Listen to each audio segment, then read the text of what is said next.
Hello students, मैं आपके लिए लेके आया हूँ एक नया topic that is electric field. मेरी कोशिश यही रहेंगी कि आपको कम से कम टाइम में ज़्यादा से ज़्यादा मैं कंटेंट दूँ। ओके, तो आज हम बात करेंगे कि इलेक्ट्रिक फील्ड होती क्या है। तो देखो, सबसे इंपॉर्टेंट चीज़, कोई भी चार्ज ले लो, आप कोई भी चार्ज ले लो। जैसे कि मैं एक पॉजिटिव चार्ज लेता हूँ, तो ये पॉजिटिव चार्ज में से इस तरीके से लाइंस बाहर निकलती है। जैसे कि एक लाइट को आप इमेजिन कर लो।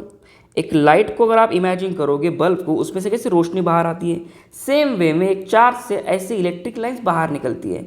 इन इलेक्ट्रिक लाइंस को कहा जाता है इलेक्ट्रिक लाइंस ऑफ फोर्स। क्या कहा जाता है इसे?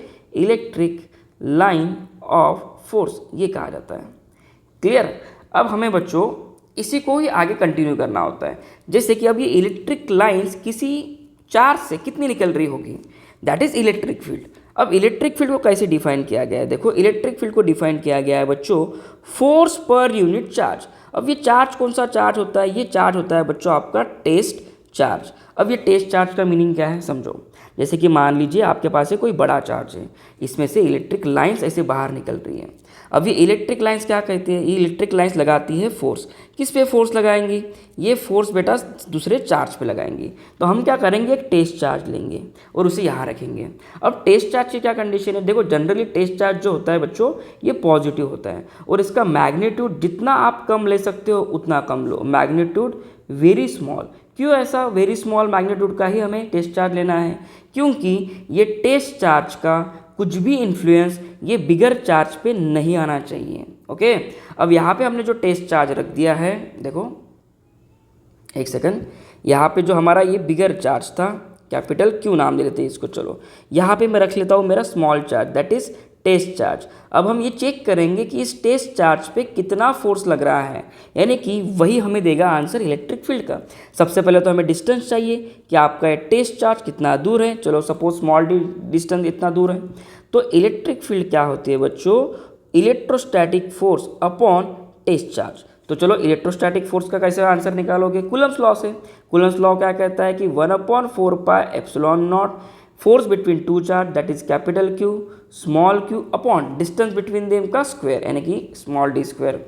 अब डिवाइडेड बाय देखो क्या है, स्मॉल क्यू, तो यहाँ पे स्मॉल क्यू कैंसिल, तो यहाँ पे बच्चों क्या आएगा answer? Electric field 1/4πε0 capital Q upon D का स्क्वायर। ये हो गया बच्चों आपका सिंपल इलेक्ट्रिक फील्ड का फॉर्मूला। लेकिन मैं आपको इसमें और आगे चीज़ें बताऊंगा कि इसमें और क्या क्या पूछ सकते हैं आपको।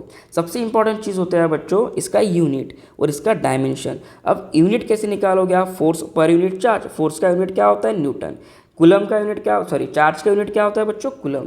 या फिर इसका और एक यूनिट है वोल्ट पर मीटर। ये यूनिट हमेशा याद रखना बच्चों, ये यूनिट मैक्सिमम टाइम दिया रहता है और बच्चों को कंफ्यूज करते हैं। तो इलेक्ट्रिक फील्ड के दो यूनिट हो गए, एक तो न्यूटन पर कूलम और वोल्ट पर मीटर। अब दूसरा इंपॉर्टेंट है कि इसका डायमेंशन कैसे फाइंड करोगे।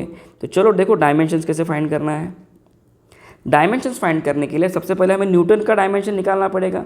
न्यूटन का यूनिट क्या होता है? न्यूटन मतलब फोर्स, फोर्स मतलब केजी मीटर पर सेकंड का स्क्वायर, यानी कि कुछ ऐसे m1 L1 टी की पावर -2। ओके, उसके बाद अब कूलम का यूनिट क्या लिखोगे? यानी कि कूलम को दूसरे फॉर्म में लिखना पड़ेगा हमें।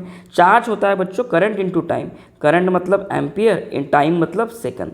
तो यहाँ से आपका ये आ गया, दैट इज कूलम का डायमेंशन एम्पियर की पावर 1 सेकंड की पावर यानी कि टी की पावर 1, ये आ गया। ठीक है, चलो आगे बढ़ते हैं अभी। तो इसको हमें खाली ये करना है, इलेक्ट्रिक फील्ड का डायमेंशन फाइंड करना है।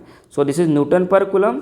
अब न्यूटन का डायमेंशन क्या है? m1 L1 टी की पावर माइनस, एक सेकेंड, टी की पावर -2। ठीक है, डिवाइडेड बाय एम्पियर की पावर 1 टी की पावर 1, यानी कि ये कुछ ऐसे आएगा आंसर। अब यहाँ पे देखो टी की पावर 1 ऊपर जाने के बाद क्या होगा? -1 होगा और -2 ऑलरेडी है वहाँ पे, तो ये डायमेंशन कुछ ऐसे बनेगा m1 L1 टी की पावर -3 एम्पियर की power -1। This is electric field. Okay, चलो अब इलेक्ट्रिक फील्ड के डायरेक्शन क्या लोगे? सबसे इंपॉर्टेंट चीज़, अब ये इंपॉर्टेंट पॉइंट है एक। देखो हमेशा याद रखना, जैसे कि कोई पॉजिटिव चार्ज है और आपको ये वाले पॉइंट P पे इलेक्ट्रिक फील्ड फाइंड करना है, तो हम सबसे पहले क्या करेंगे, हम इस पॉइंट P पे एक टेस्ट चार्ज को लाएंगे और टेस्ट चार्ज पे जितना फोर्स लगेगा उतना तुम्हारी इलेक्ट्रिक फील्ड की डायरेक्शन, उतना इलेक्ट्रिक फील्ड का मैग्नीट्यूड होगा। अब सवाल है कि डायरेक्शन कैसे फाइंड करोगे। अब डायरेक्शन के लिए बच्चों हमेशा याद रखना, पॉजिटिव चार्ज में से इलेक्ट्रिक फील्ड ऑलवेज अवे होती है, यानी कि ये डायरेक्शन रहेगी किसकी, इलेक्ट्रिक फील्ड की। अगर सपोज यहाँ पे नेगेटिव चार्ज होता तो और यहाँ पे मुझे इलेक्ट्रिक फील्ड फाइंड करनी होती तो नेगेटिव चार्ज के कारण इलेक्ट्रिक फील्ड ऑलवेज ऐसे होती है, टूवर्ड्स द चार्ज होती है। क्या होती है, टूवर्ड्स द चार्ज। ठीक है, याद रह गया ये चीज़। चलो मैं और एक दो एग्जांपल देता हूँ आपको। चलो मान लो कि यहाँ पे एक पॉजिटिव चार्ज है, ओके, तो मुझे ये वाले पॉइंट पे इलेक्ट्रिक फील्ड फाइंड करना है। तो कैसे फाइंड करोगे, सबसे इंपॉर्टेंट चीज़, कभी भी जो पॉइंट पे आपको इलेक्ट्रिक फील्ड फाइंड करना है वो और तुम्हारा चार्ज, इसे जोड़ना होता है बच्चों। इसे क्या होता है, ऑलवेज जोड़ना होता है। जोड़ दिया आपने एक लाइन से।